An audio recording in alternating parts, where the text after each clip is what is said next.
morning and welcome to the Bible Study Life Group Hour. My name is Jody and Pastor Jeff, he made it from vacation. You came just to do this video. You know what? I have high expectations. This could be your best video ever. These are your Bible study announcement videos.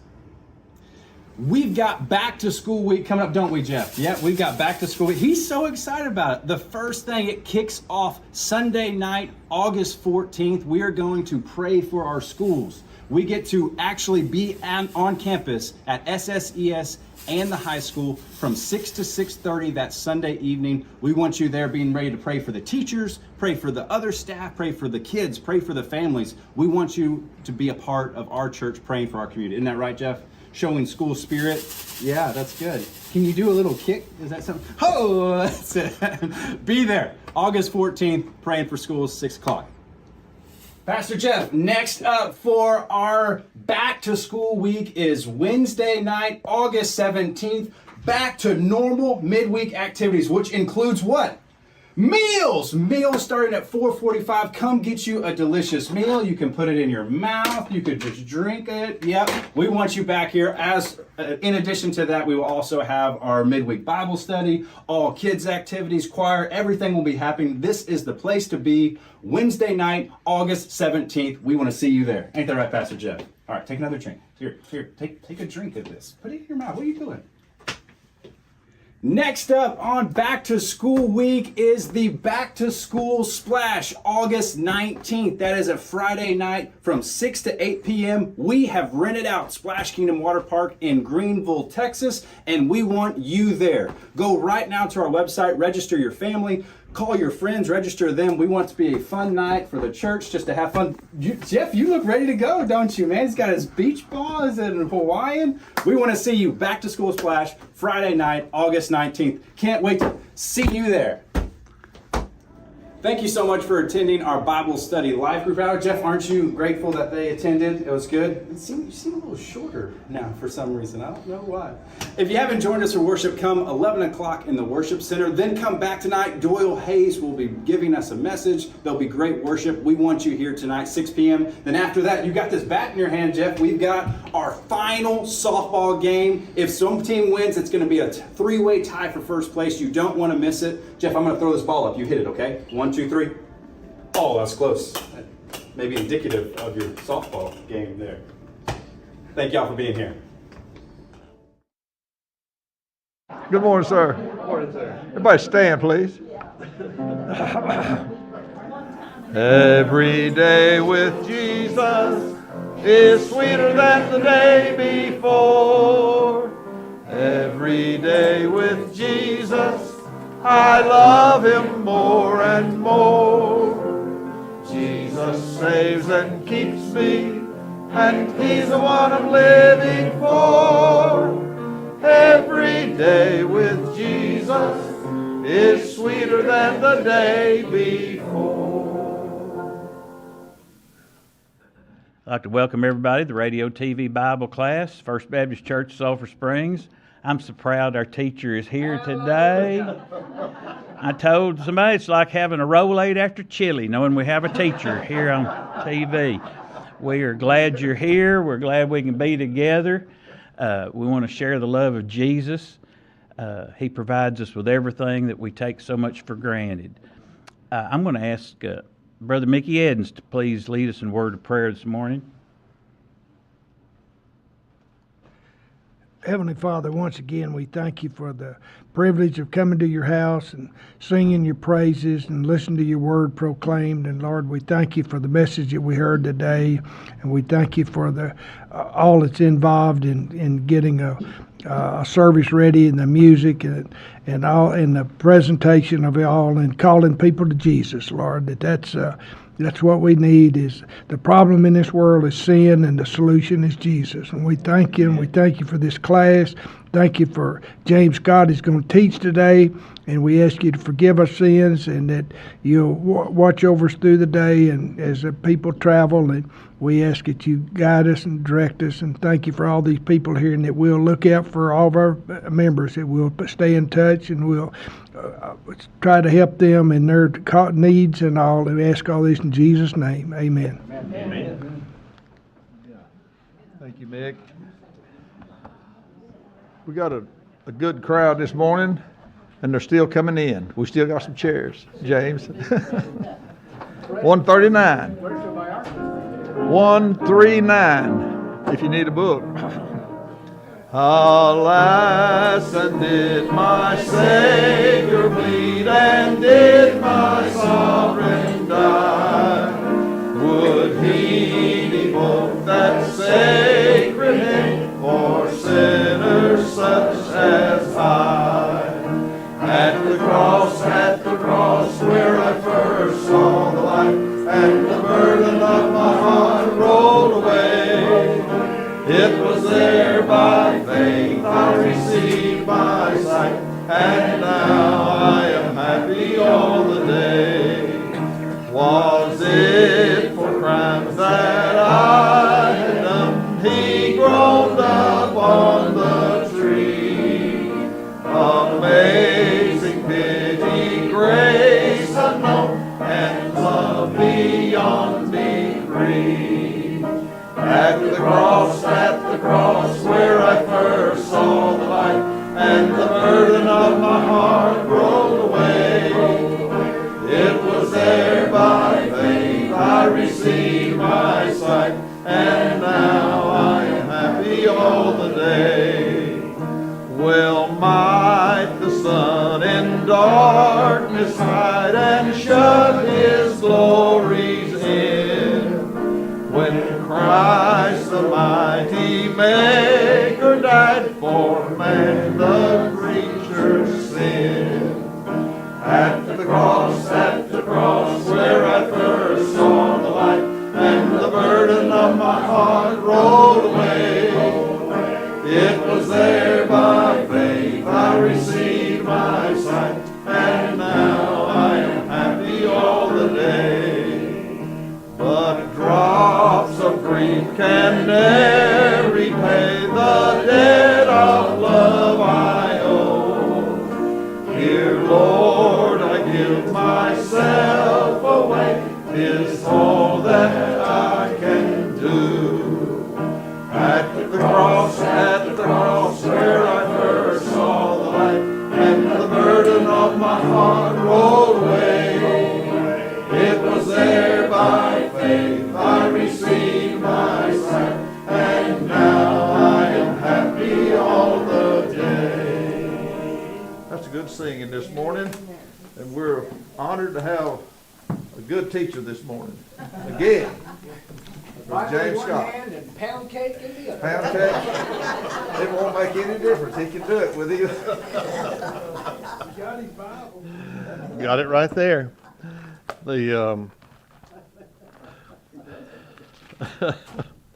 We're in 2 Kings, primarily chapter 12. If you got an NIV, it should be about page 820. Well.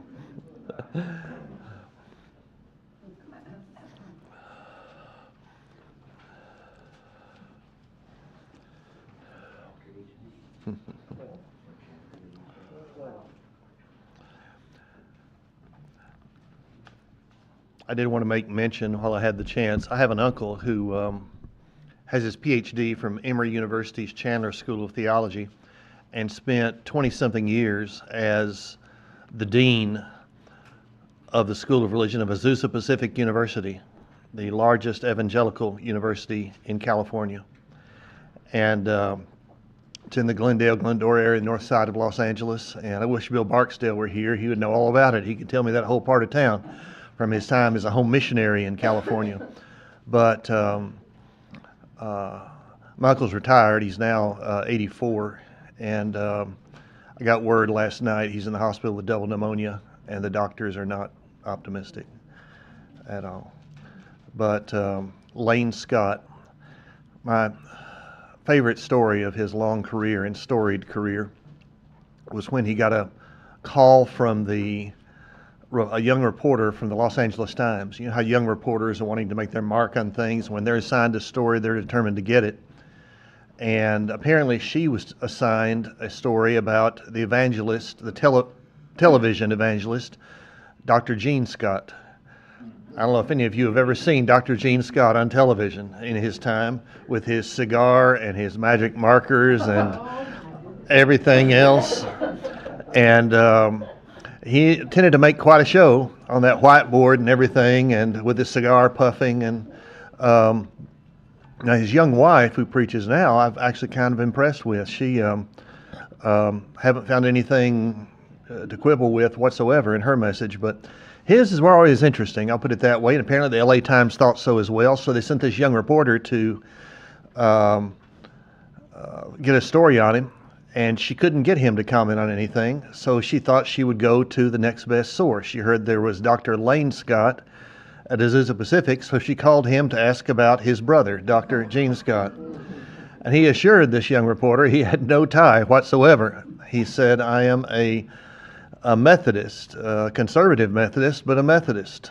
And she said, "No, you have to be. It's too big a coincidence. In the LA area that both of you have that same name," she refused to accept. And he finally just had to lay the phone down after much, "I have nothing to do with him whatsoever." And finally she realized she couldn't get any further with that. But I tried never to let him forget that he had been acquainted with Dr. Gene Scott at one point in his ministry. He said that was not the high point of association for a lot of his ministry. But yeah, double pneumonia, that's the word I got last night. And thinking of those that we love and have loved, I mentioned this story to James the other day. I don't think I mentioned it to Eddie. 4 years ago, this very week, I was looking to get a car, and I'd found a dealership in Rockwall that gave me one at an incredibly good price.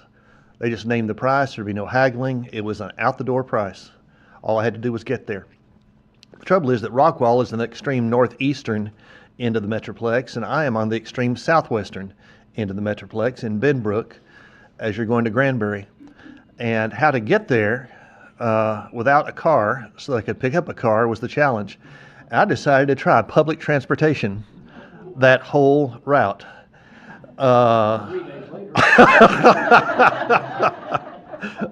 Very, very nearly 3 days later, Eddie, there's a bus stop about 400 meters from my house, so I walked, got on the bus, rode that bus to downtown Fort Worth, got on the transit train, I guess the T, that runs from Fort Worth to Dallas, rode that to Dallas, walked across Union Station till I could find the right DART line, and took off on the DART line.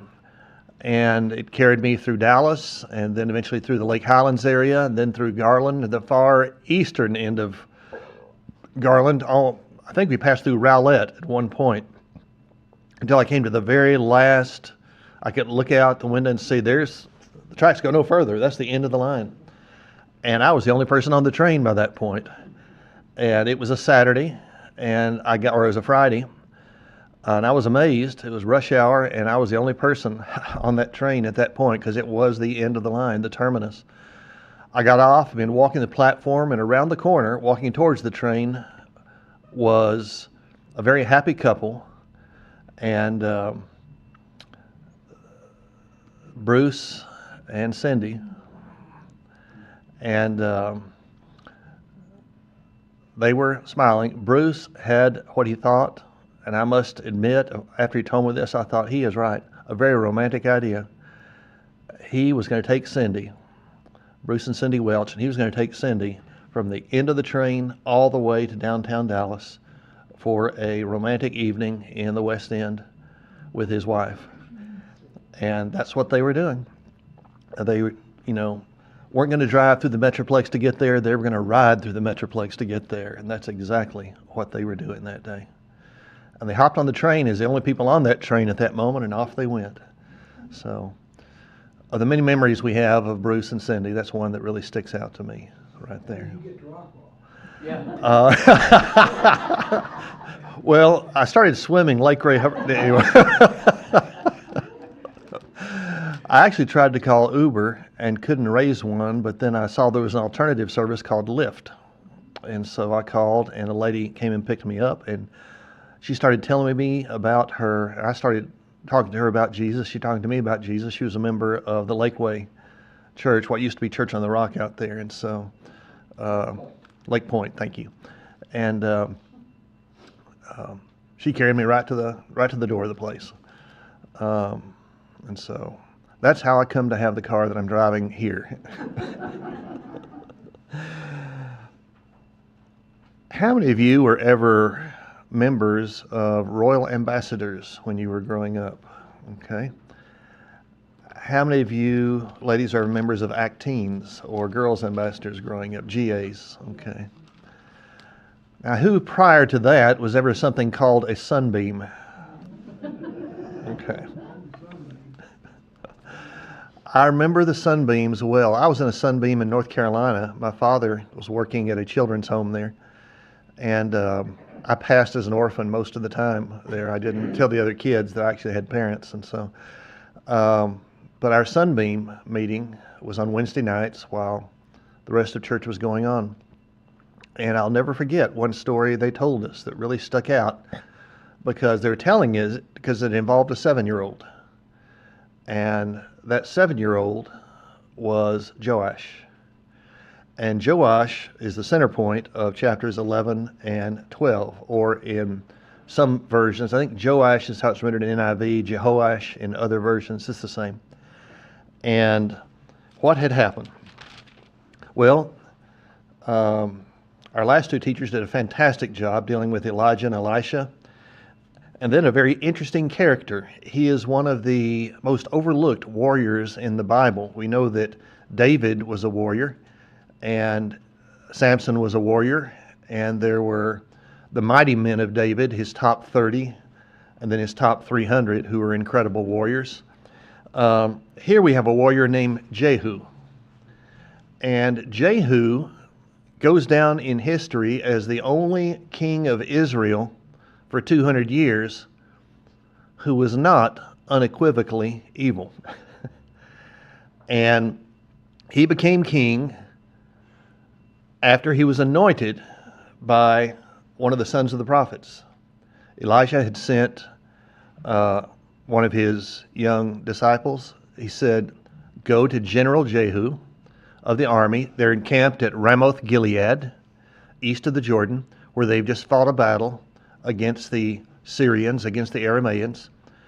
The king is wounded, so the generals are gathered there. Go find Jehu, anoint him king, and get out of there fast. Don't hang around. Leave. And that's exactly what was done. Jehu went back in, and his fellow officers said, who was that guy? Who was that religious nut that came by? And he said, oh, he's just a crazy man, a madman. But his friends kept pressing him. Come on, who was he? Who was he? And he finally said, okay, he's anointed me king over Israel. And his friends said, oh, yeah, excellent, let's do it, let's do it. Apparently their respect level for the king was not all that great. This king was the son of Ahab and Jezebel. And these officers decided a coup was in order. And it was then launched with Jehu being the leader thereof. He took a personal hand in it. He wound up killing not only the son of Ahab and Jezebel, he wound up killing one of their grandsons, a nephew of the Israel king, who happened to be king of Judah, who was visiting his wounded uncle. And Jehu went in and killed him as well. He felt the commission to do away with everybody associated with Ahab and Jezebel, and to do away with all Baal worship. And he would do away with it with an intensity that would get the message across that we have zero tolerance for your kind of evil and your kind of nonsense. We will destroy you. And in destroying the king of Judah, in addition to the king of Israel, he left the king of Israel's sister in charge of Judah. She had married the previous king of Judah. This was her son that was killed. Her name was Athaliah. Athaliah, daughter of Jezebel, was the queen mother over the southern kingdom of Judah. And when she saw that not only had her brother been killed up there, but her son, the king of Judah, was killed, she did something interesting. Rather than use her authority to say, okay, I was the queen mother, and now I will be the regent over one of his sons. One of my grandsons will now take over, and I will be his regent for X amount of time. She did a thing that perhaps Jezebel's daughter would do. She proceeded to kill every member of her own family that got in the way of her being the sole and only empress or queen over the southern kingdom. She killed her own grandchildren. She killed her own children and stepchildren. She killed everybody who might have a claim to the throne, except one little grandson. And what it was that her sister-in-law, Yehosheba, sister of the king before, managed as a princess to, in the palace, hide little 1-year-old Joram in what they said was a inner bedroom. The translation is actually bed chamber. You could say a large closet, a linen closet, basically, a bed chamber closet, with his nurse. And so as Athaliah, the evil queen's people, went through killing, they did not find little Joram or the nurse. At some point, Yehosheba, the princess, managed to smuggle him to the temple. The temple was a very large complex. This was Solomon's temple, still remember, so it was massive. It was one of the wonders of the world at its time. And her husband happened to be, some translations say high priest, some say chief priest, some say leader of the priests, whatever. His name, Jehoiada, was a man of righteousness. And he and she, his princess wife, it's always interesting when I see a priest marrying a princess. That's got to be something interesting. How many of you ever felt like, I'm speaking to the men here, how many of you felt like you married up? Okay. There better be only one answer to that.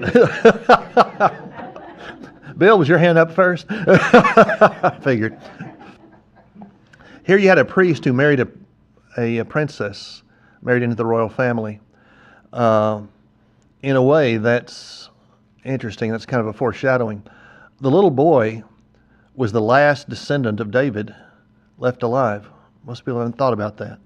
This little 1-year-old was the last of the Davidic line, saved by the action of Yehosheba.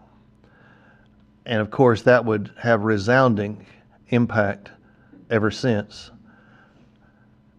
I think as we get older, one of the things that we mull over is, what have I done? What have I done of significance with this life that was given to me? Here I'm getting towards the end of life. What have I even accomplished? What have I done that made a difference? Well, the fact is, God knows a whole lot better than we do. God knows a whole lot better what we do, the little things we do. The time you pulled over to help somebody, the time that you went out of your way to do this or that. God knows the impact of that. You know, it's funny, science fiction fans have no trouble envisioning going back in time, stepping on a mosquito, and changing all the future because of all that would happen. Well, how much more would something much more significant than stepping on a mosquito do towards the end of time? Yeah, God gives us significance we don't even know about, especially if we're walking in His will and we are doing it His way. One of my favorite lines out of the Chronicles of Narnia by C.S. Lewis is in the book The Silver Chair, where Puddleglum the Marshwiggle is leading the 2 human children from Earth through these difficult places.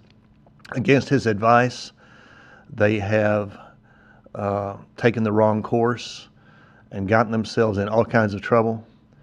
And he leads them out of there successfully against the odds into what seems a much more painful situation. And he says, Doesn't matter. We're on course again. We're on course. We're not off course anymore. We're doing it God's way.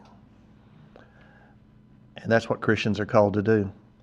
Well, Yehoshua, a tremendous hero of the Bible, risking her own life, risking everything to save that little boy. And then her husband, Jehoiada, risking his life. And they wind up raising little Joram for 7 years in the temple. And it's an incredible effort on their part. Now let me go ahead and talk about how it's done. In the 7th year, this is in chapter 11, Jehoiada the priest sent messengers and brought in the commanders of hundreds. He's bringing in the top military officials. He could not have sent this message without having networked with them first, and his position as priest allowed him to travel quite a bit. There is no doubt that there was a lot of people who did not care for Athaliah being the queen. For one thing, it was totally illegal. It was totally illegal, against all tradition, against all what is right. It's amazing how for thousands of years, people who had kings and queens knew who was king and who was queen and who wasn't. You're not supposed to usurp anything. In British common law especially, they were big on that. The British common law had a certain tradition. It was an unwritten constitution that carried for centuries through England. It's whoever was queen was whoever was next in line. Whoever was king is whoever was next in line. You never saw that more clearly than in 1553. Henry VIII's son had just died, and people feared the next in line. The next in line was Bloody Mary. They knew she hated Protestants, and the Protestants of the land feared what would happen if she took over. As we all know, when she took over, it was bad. But a Protestant clique of nobles attempted to put a cousin of Bloody Mary on the throne, a wonderful Protestant 16-year-old named Lady Jane Grey. Now, she was technically about fourth in line for the throne. So, yeah, she was in the succession, but she was not in the proper succession. She wound up being queen for all of 9 days. She's known as the 9-day queen because the whole country, including the Protestants who didn't want Mary, nonetheless said, this is illegal, this is wrong. And they all rose up in a group. Even their Protestant sister and cousin Elizabeth rose up and said, this is just wrong. These men are summoned by Jehoiada, and these men feel this is just wrong. What claim does this son of Ahab, this daughter of Ahab and Jezebel have to our throne? She's half Phoenician, half Canaanite through Jezebel. Why on earth is she there? We're not told much. Now, I like the fact that 2 Chronicles follows 2 Kings pretty closely here. There's a lot of similitude that is excellent, and the parallel transcriptions are excellent. It doesn't really tell us what good or bad was done in the time of Athaliah, except for one thing. She was bringing in Baal worship to the southern kingdom with the same vengeance that her mother had brought it into the northern kingdom. And apparently that was a turnoff for enough people. And she was determined to have Baal priests and to make use of everything they could. It was her mission in life was to put Baal worship in there and everything negative that went with it. And so when Jehoiada sent messengers to bring in the chief military men from around the country, they came. They came. They apparently were quite willing. But the only thing that could get them galvanized, the only thing that get them energized, was if there was a lawful candidate for the throne. And guess what? Jehoiada and Yehoshua for 7 years had hid the lawful candidate in safety there in the temple. I'm going to test David once again. In 1733, there was an oratorio performed at Oxford's graduation commencement ceremonies entitled, that's another one, entitled Athaliah, Queen of Baal and Jezebel's Progeny. Can you tell me the composer? I can't get anything past you. William Friedrich Handel. George Friedrich Handel managed his, thank you.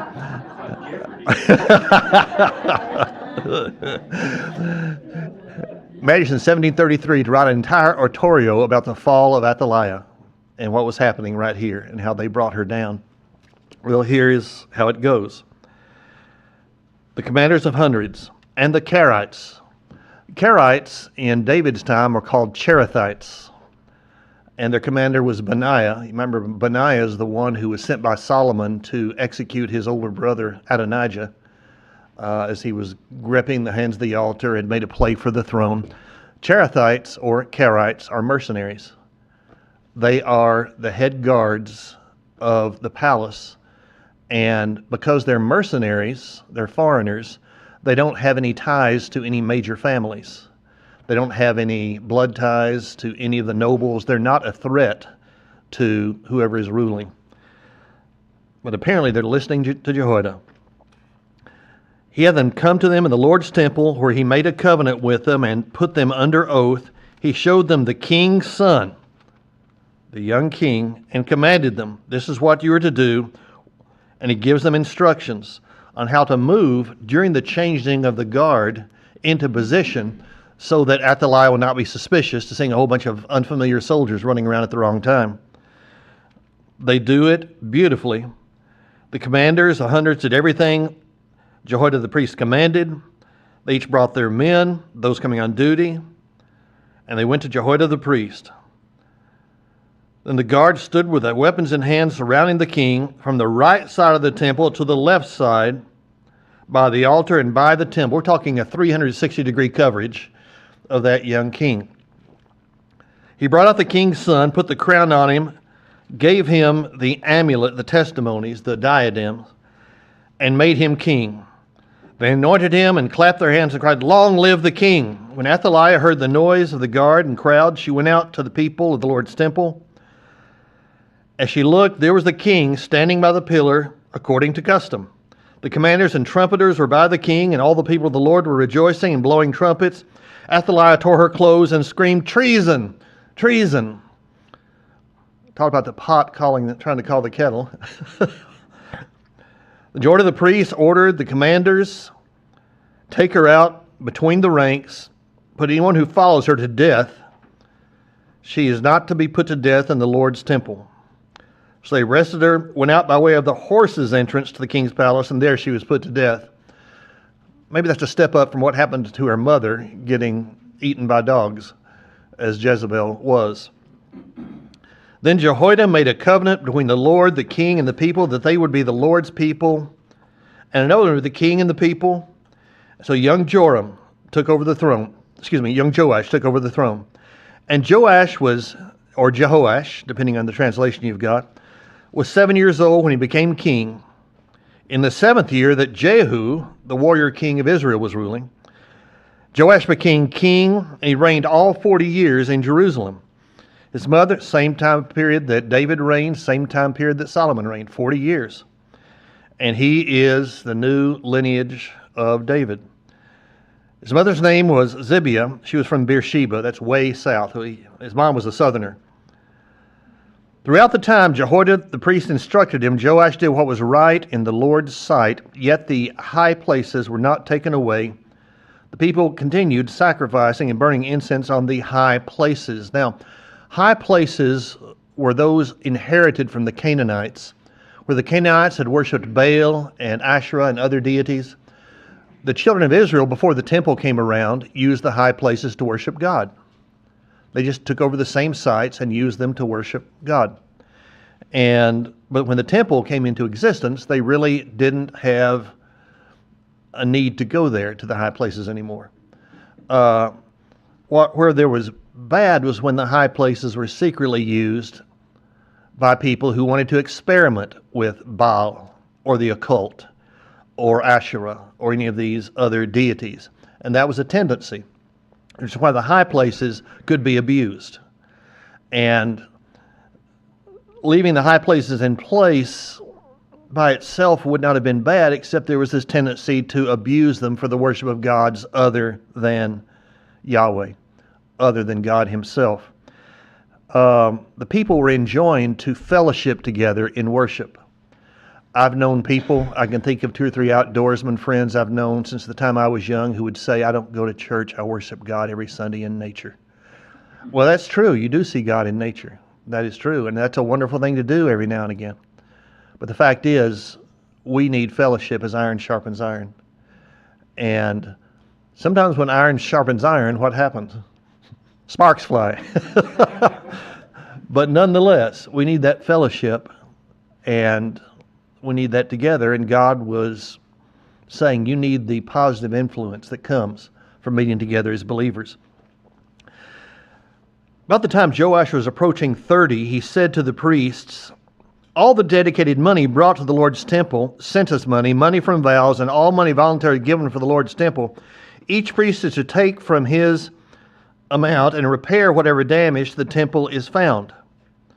But by the 23rd year of his reign, he would have been about 31, the priests had not done anything to the temple. Now, their money was still there. They weren't using it for other things. It's just they weren't getting around to doing anything with the temple. And in Chronicles, he even talks to Jehoiada about it. Here he says to Jehoiada, why haven't you repaired the temple's damage? Since you haven't, don't take any money from your assessor. Instead, hand it over the repair of the temple. In 2 Chronicles, he said, Jehoiada, you need to spread word of this. It said, but Jehoiada did not move very quickly. It just wasn't something that he was enthused about. Now, I can kind of understand that. I know that the primary mission of God, and probably in Jehoiada's mind, was that we should focus on the worship of God and not on structures and not on, how did Abraham Lincoln want it, flibbity-ditties, is what he described his wife buying all the time for the White House. But who had grown up in that temple till age 7 and probably knew it like the back of his hand? Little King Joash. And now he's a grown-up King Joash. He's been under the influence of Jehoiada all these years, and he believes the temple needs repair. If there's money to do it, let's do it. Why did it need repair? Well, wear and tear on everything, but also the probability that the priests of Baal had torn off decorative portions for their own use, had pulled away portions of it, elements of it, or really good quality stone, or here's a really good cedar of Lebanon and the timber here, I'll borrow that, for whatever they were doing. And there needed to be repair. Why hadn't the priests gotten around to that? Well, the main thing it suggests is they were not builders and contractors. They didn't know much about construction. It was not really their field of endeavor, not really their area. James, in Hancomer Business School, did they teach a lot of pre-med? Zero. This was not their area. And so it was hard for them to get pumped about it. Even if they wanted it done, they didn't know how to go about getting it done. This reminds me, what was the most secret project of World War II by the Americans? Manhattan Project, which was to build the what? Atom bomb. And they guarded that for a long time. The original headquarters of the first meeting was in Manhattan, and that's why they got the name. Most of you know that eventually you'd have 3 main facilities, the one in Hanford or Richland, Washington, the one in Oak Ridge, Tennessee, and of course the one at Los Alamos, New Mexico. But they brought in every respected scientist they could find. Eventually, they would take all the Jewish refugees who were scientists who had fled Hitler.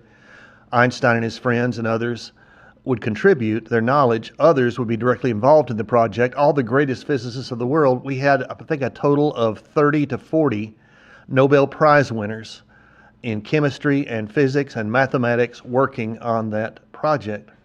The trouble is that just because you have a PhD doesn't mean that you're good at everything.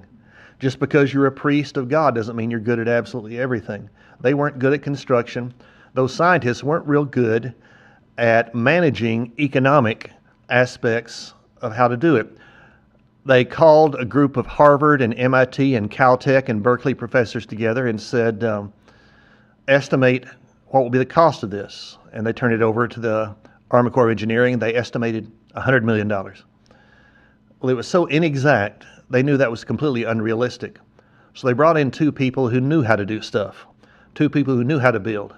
They were an interesting team that clashed all the time, but worked together incredibly well in spite of that. The Berkeley professor, Dr. Robert Oppenheimer, and the American General Leslie Groves, who had been the architect of a 5-sided building just finished in Washington called the Pentagon. They put them together, which again was like fire and ice a lot of the time. But they knew the practicals. They knew how to order the materials. Oppenheimer had a gift for knowing every field of science and math that there was. He wasn't always the most practical person. As you know, people with PhDs can be the worst airheads in the world. Depends on, what they regard as common sense and what there was not. A member of this class told me that he was at Bikini Atoll when they did the atomic tests after World War II. And every PhD that came out from Harvard, MIT, wherever, was assigned an Air Force or an Army Air Force sergeant to accompany him as his aide to help him do stuff, just as his, almost like a butler. That wasn't why the commanders assigned them. They were scared these guys would step in front of a speeding Jeep while doing math formulas. And they would have. At every turn, at every occasion, they would have been wiped out by sheer airheadism. And that's often the case, and that's why the Manhattan Project had a very unrealistic people in certain areas of business and maintenance and organizational skills and the things they do teach in Hancomer. And they were not laden with that. But Leslie Groves was, and Oppenheimer knew how to convey it to the scientists. Here, the priests turn it over to qualified people, contractors, and various others that they brought in. Whenever they saw, Jehoiada the priest took a chest, bored a hole in its lid, and set it beside the altar on the right side as one enters the Lord's temple. In it the priests who guarded the threshold put all the money brought into the Lord's temple. Whenever they saw there was a large amount of money in the chest, the king's secretary and the high priest would go to the Lord's temple and count the money found there and tied up in bags. Their accounting was careful. They then would put the counted money into the hands of those doing the work, those who oversaw the Lord's temple, the contractors. They, in turn, would pay it out to those working in the Lord's temple, the carpenters, the builders, the masons, and the stonecutters, use it to buy timber and quarried stone to repair the damage to the Lord's temple and for all spending for temple repairs. However, no of the fliddly-diddlies, however Lincoln put it, the silver bowls, flubdubs, thank you. Flubdubs, none of the flubdubs, the silver bowls, the wick trimmers, thank you, Eddie, sprinkling basins, trumpets, or any articles of gold or silver made for the Lord's temple from the money brought to the temple. Instead, it was given to those doing the work. It paid these workmen. No accounting was required from the men who received the money to pay those doing the work, since they worked with integrity. No balance sheets. All handshakes, all pure honesty. The money from the restitution offering, the sin offering, was not brought to the Lord's temple, since it belonged to the priests. In Chronicles it says, when they had completed, they handed all the money left over back to the priests. A project finished under budget. Well under budget, with complete candor and honesty. And here it shows that Hazael, king of Syria, the same man that had been anointed also by one of Elisha's servants, came against the Philistine city of Gath and captured it. Then he turned towards Jerusalem. So King Joash took all the consecrated items his ancestors had, all the incredibly valuable flubdubs, gold, silver, more silver, and sent them to Hazael, which caused him to withdraw and go back to Syria. Okay, that does not speak of the influence of Jehoiada. It does not speak of the leading from God. It was a panic-stricken move.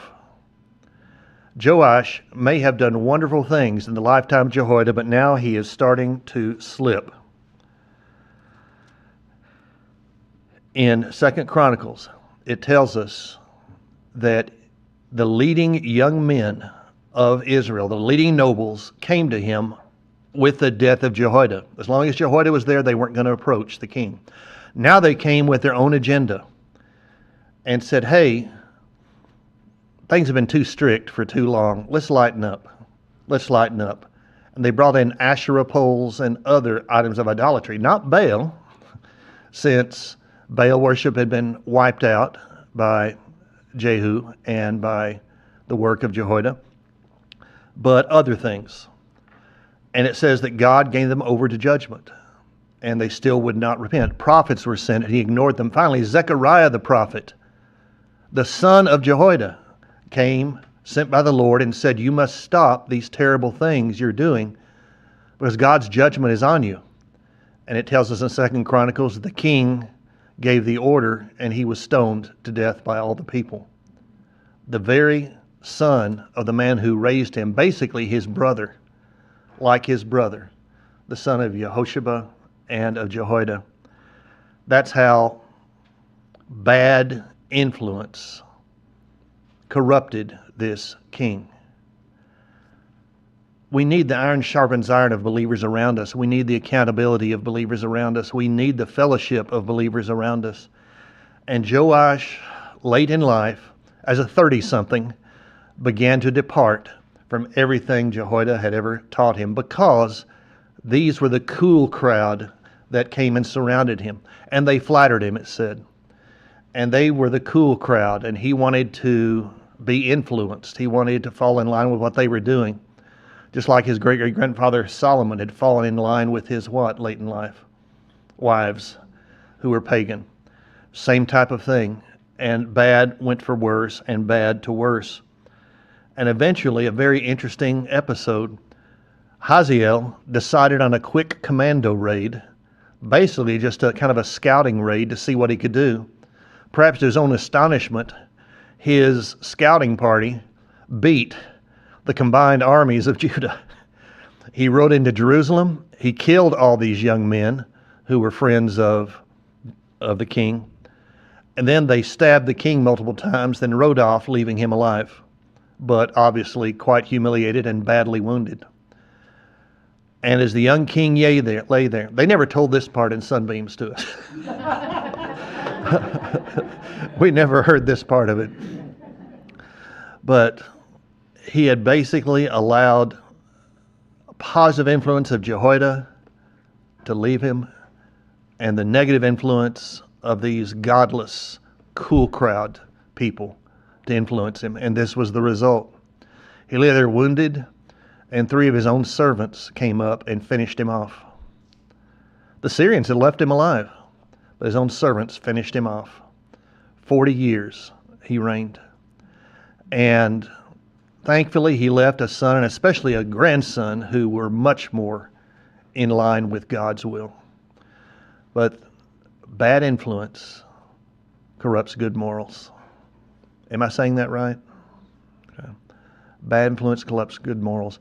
We need the strength of those around us. We need the strength of other believers. We need the strength of friends. If I'm given a choice of hearing a Billy Graham message and watching an episode of my favorite TV show, what am I going to go for? Most of the time I've gone for my favorite TV show. Lately I've been going for Billy Graham or some other Christian speaker. Doesn't mean I have to believe absolutely everything a certain television evangelist says. I definitely did not believe everything Gene Scott ever said. I don't necessarily believe 100% of what Kenneth Copeland preaches, but I believe a lot of it. And I'll listen to it for that 90+%, because the rest does no harm. And I will listen to Christian radio. It's amazing how they will slip in messages there for the day that will just sometimes subliminally help carry you.